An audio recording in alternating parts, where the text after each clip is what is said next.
Let's have a quick discussion on what the finance minister said today before Parliament. Joining me is Courage Buti, who is an economist with Data Bank, and Yao Late, who is a financial advisory leader with Deloitte Ghana. Great to have you both on the program. I'm sure you guys were listening to the politicians go at each other over the media budget review. But let's take a reality for those of us who are business people or individuals who really want to know what this means for them. Let me start with you, Yao. Looking at the figures that were presented today, what does it say about the state of our economy? Yeah, so thank you very much.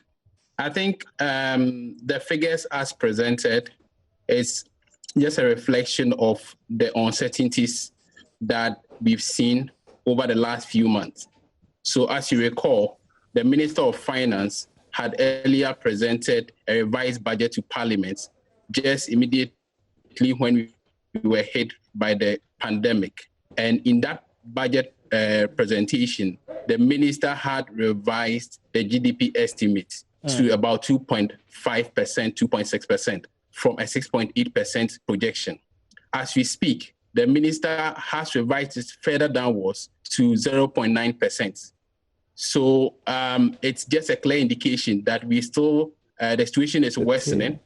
And this is partly due to our unplanned expenditure arising out of the coronavirus pandemic. All right.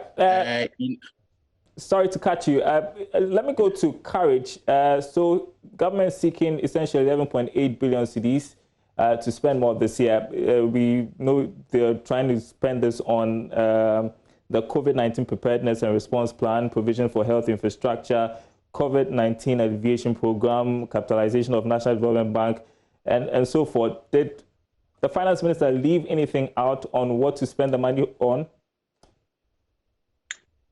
Well, good evening to your listeners. I do not think so, and I wouldn't say so because I have no basis to say so.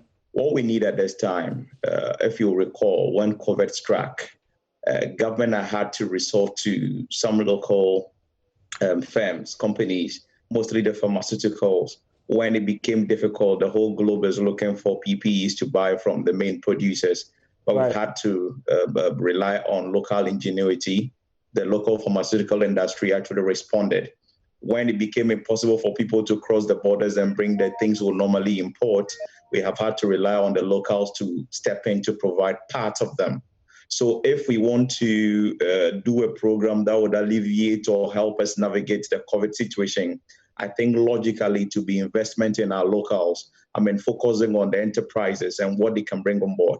Maybe our case is a bit different in that we haven't seen, even though there were job losses, we haven't seen a lot of it, or it's not so pronounced. And that is because of the informal nature of our economy, where a lot of small-scale industries are operating, who are hiring people in different capacities. And so if you want to sustain jobs and then help recover your economy, I think the best places to focus would be focusing on those small-scale industries. And then, of course, the other major established ones that can help you sustain your local production base or reduce your reliance on the external market, especially when you are promoting a certain Ghana Beyond Aid agenda. I think the focus will have to be on industry. The focus will have to be on the small-scale business, and that is what it appears to me they are attempting to do with it. So I have no reason to say that they've left anything out.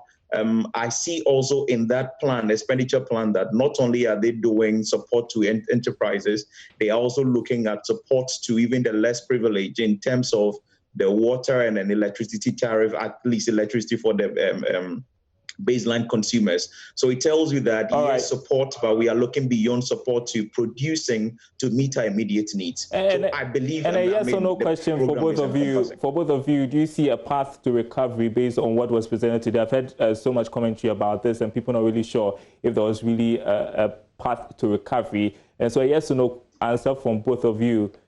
Yao? Yeah, so I think there's an opportunity for us to capitalize on, especially in sectors like the mining sector. Price of gold and other minerals are going up. So if you can support production in the mining sector, we can have the benefit of that. Plus, the cost of production in the mining sector. But we run out of time. And Courage, 15 seconds for you. What do you think? Do you see Oh, sure, definitely there is a part, but it depends on the implementation of that. We are good at creating good plans and crafty stuff on paper, but how do we implement them? On paper, they are good plans.